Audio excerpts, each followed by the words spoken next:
Betamax, the better machine lost. It had the crisper image, the tougher cassettes, and the trust of the studios that cut their shows on it. And none of it saved it from the cheaper deck one shelf over. Sony launched it in 1975, a year before VHS, and beat its rival on almost every measure, winning over broadcasters and professionals alike. All but one. Those first cassettes held 60 minutes of footage. VHS held 120. Room for a whole film or a full match. And that one difference decided the contest. Here's the rule the rest of this runs on. Almost nothing here died because it was bad. It died because something merely good enough turned up and shoved it aside. Sony's factories were still stamping out these cassettes in 2016, long after the last player sold. Laserdisc. Same war, different casualty, and this one looked better than everything that beat it. Picture a silver platter the size of a vinyl record, playing films sharper than any living room had seen in 1978, with a depth that made ordinary tape look like a smear. It looks like a bloated DVD. Fair, since the DVD lifted the idea 20 years later. It stored video as analog waves carved into 12 inches of a plastic, and film obsessives adored it, swapping discs and arguing over transfers the way collectors argue over pressings. The problem was one missing button. You couldn't record. VHS let anyone capture whatever aired the night before, pausing the broadcast and keeping it for good. This played only the discs you'd already bought, every one expensive, and each side ran out halfway through a film, so you got up to flip it. It never won more than a sliver of American households. I've held one. It weighs about as much as a thick hardback, and the heft somehow makes the failure feel sadder. Zip drive. Now the one that died with a sound. Rewind to 1994, when a floppy disk maxed out at 1.44 megabytes, about one decent photo today. This swallowed roughly 100 of those on a single cartridge you could pocket, and for anyone hauling a big project between machines, it was the difference between bringing your work and leaving it behind. Iomega sold tens of millions, and for a few years, the bright blue cartridge sat on every serious desk as a small badge of getting things done. Then the drives began failing in the cruelest way. As one died, it would chew into the very disk you just fed it. Sometimes the single surviving copy of months of work. Feed in a fresh disk to rescue the data, and the dying drive would maim that one too. The nickname was Grim, the click of death, the exact sound it made. A clunk, a stutter, and the file was gone. Trust, once lost, never came back. Cheap CD burners arrived, USB sticks followed, and the thing you once guarded became junk in a drawer nobody opened again. Minidisc. Sony watched all this and decided it could do storage right. In 1992, it very nearly did. The idea was a CD sealed in a hard cartridge, one you could record onto, drop mid-jog without a skip, and overwrite 1,000,000 times.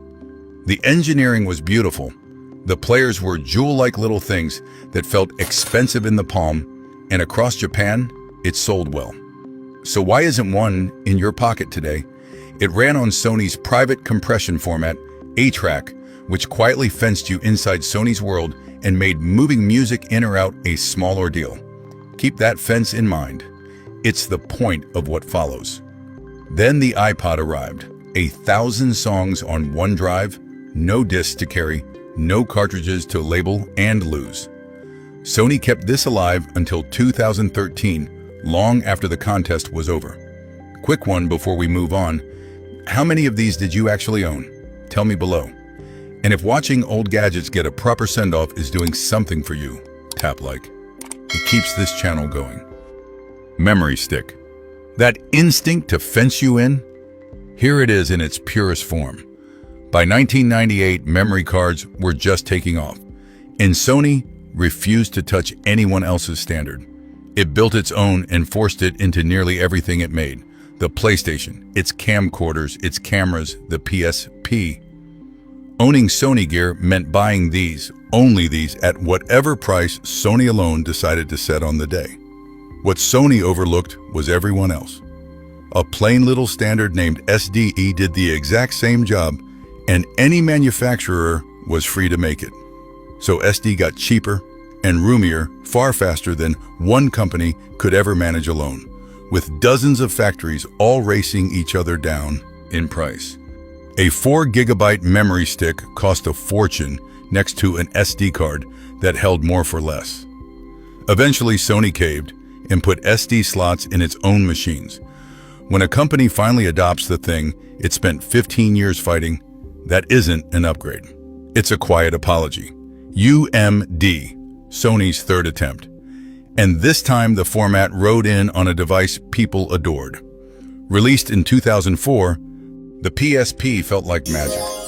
A handheld with the muscle of a home console, reading its games off little discs in rigid plastic shells, about 1.8 gigabytes each, sealed tight against scratches and grubby thumbs. As a games machine, it did its job, and for a stretch, it was the coolest thing in any teenager's pocket. The trouble started when someone decided those same discs should sell you movies too. That was the fracture point. A film on one of these played on a PSP and nowhere else. The disc drained the battery just by spinning. A load of plastic for a job streaming would soon do for nothing, and nobody wanted to pay twice for movies locked to one handheld they already owned on DVD. The studios abandoned it inside 2 years. Tie a format's whole life to one gadget, and the day that gadget stops being cool, every disc dies with it, all at once. HD DVD. Here's the defeat that unfolded in plain view and at brutal speed. High-def film reached living rooms around 2006, and two competing discs raced to bury the standard DVD. Toshiba's contender packed 15 gigabytes, with Universal in its corner, Microsoft pushing hard, and a real share of the studios betting on it. Stores stocked both, shoppers froze in the aisle, and for a while, picking the winner was a genuine 50-50. Then a single weekend ended the argument. In January 2008, Warner Brothers said it would release on Blu-ray, and nothing else. And the rest of the studios read the writing on the wall. The collapse came so fast that within a month, Toshiba pulled the format for good. Buy a player that winter, and you held a paperweight by spring. What's striking isn't the defeat. It's how completely it evaporated once the tide turned. That wrong bet is reckoned to have cost Toshiba nearly $1 billion. Intel Optane. The last one wasn't killed by a competitor at all. It was killed by confusion. Barely anyone grasped what it was for. It ran on a memory technology nobody had seen before, 3D XPoint, which Intel shipped in 2017. Filling a slot nothing ever had, nearly matching the speed of your computer's RAM, while keeping its contents after the power died, the way only a disk does. In theory, the dream, memory that doesn't forget, paired with storage that doesn't crawl. On the shelf, though, it was costly.